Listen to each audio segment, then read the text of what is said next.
Hello dear students. We have already started a new chapter, Adaptation in Animals. In today's class, we will be studying about the adaptive features of terrestrial animals and hibernation. Before that, let us have a quick recap of previous class.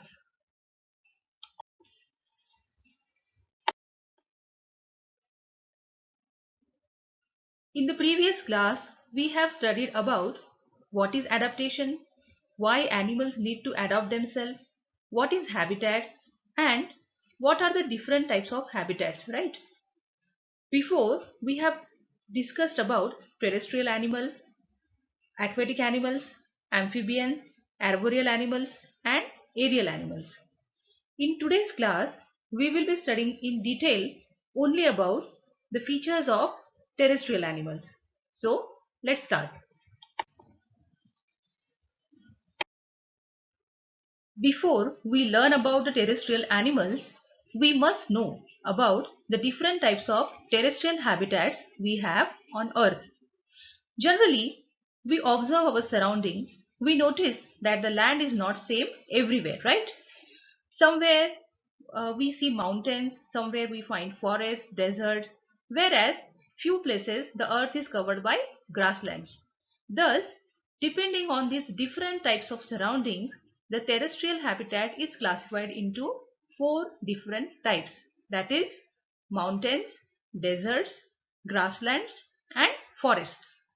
In today's class, we will be studying about the adaptive features of animals surviving in deserts. But we must know that these deserts are also divided into two types, that is hot and dry desert and cold and dry desert, that means polar region.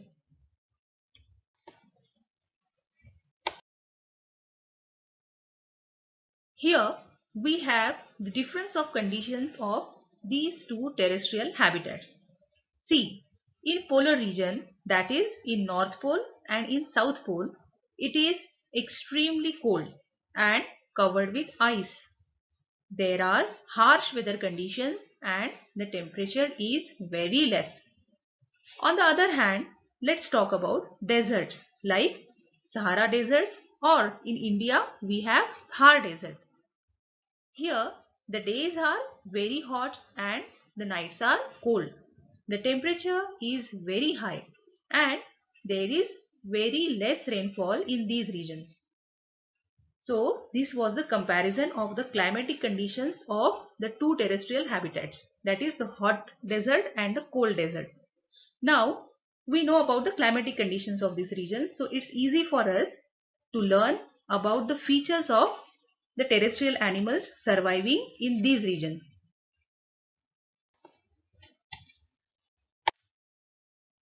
What are terrestrial animals? Animals that live on land are called as terrestrial animals. Here we have few common features of the terrestrial animals.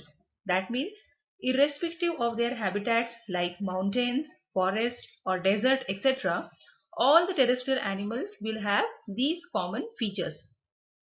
Terrestrial animals breathe with the help of lungs. Most of them have legs which help them to move to find food or to protect themselves. Their senses help them to look for food and shelter and to escape from enemies. These are the common features of all the terrestrial animals.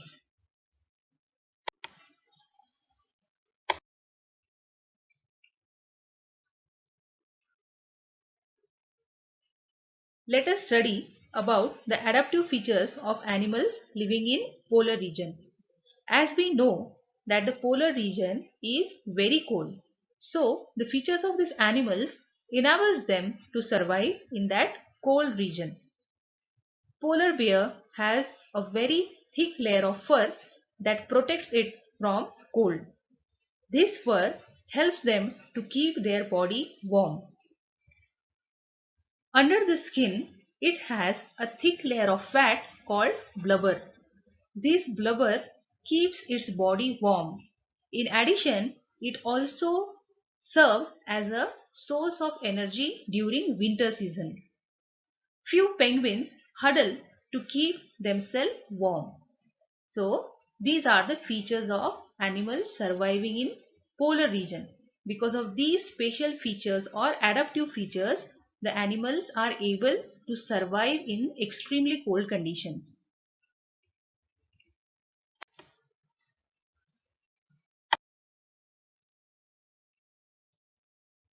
Now, let us study about the adaptive features of animals living in deserts. As we know that the desert is very hot and dry region. So, animals living in deserts have special features which enables them to survive in hot deserts. These animals need to conserve water in their body because there is shortage of water. They need to survive on less food and water. They need to protect themselves from heat and cold because we know that in deserts the days are very hot and the nights are cold.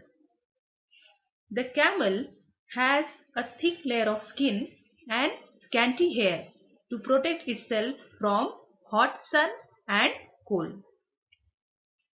We all know that camel has hump, right? And what's there in the hump? Fat is stored in the hump. It can use this fat and can survive without food and water for many days. Let us see some interesting facts about camel. A large camel can drink more than 100 liters of water, that is 500 glasses of water in one go. It can go without drinking water for many days and even weeks. Now let us discuss some fact checks. Many birds, snakes and lizards are active only during the dawn and dusk, means they are active only during the early hours of mornings and in the evenings. The desert rat restricts all its activities to the cooler hours of night. It sleeps in cool den, cave or burrow during the day and comes out at night. Children, there are few animals who are active during the night and they sleep during the day. They search for their prey during the night. Do you know what we call such animals as?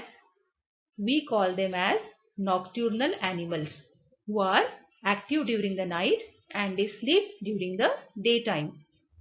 So, these are the special features of animals living in deserts. Very interesting, right? Now, let's move to our next topic.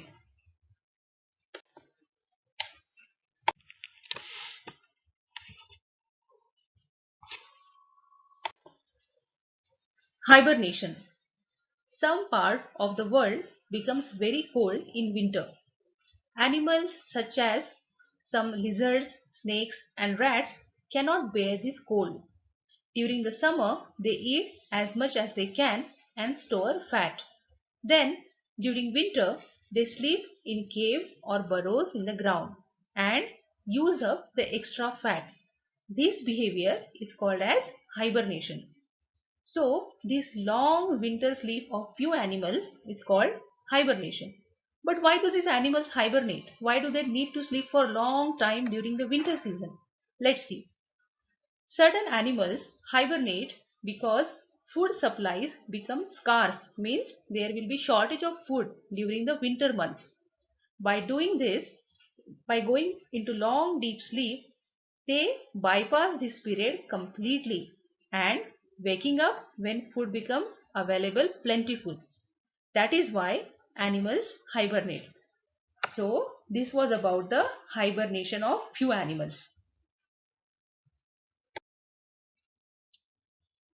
Now let us have a quick recap of what all the things we have studied in today's class. We have studied about types of terrestrial habitat, difference between desert and polar region, features of terrestrial animals. We have also studied about the adaptive features of animal surviving in polar region. and the adaptive features of animals in deserts. After that, we have studied about hibernation and why do animals hibernate. I hope you have understood all these things in today's class. For better understanding, let us watch a very informative video on hibernation.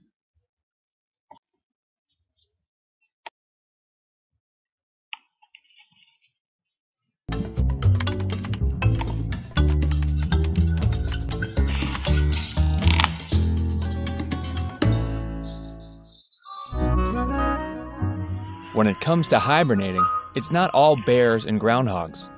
Other mammals, amphibians, birds, and even insects rest for long periods. And depending on the duration and season, there are different names for this sedentary state.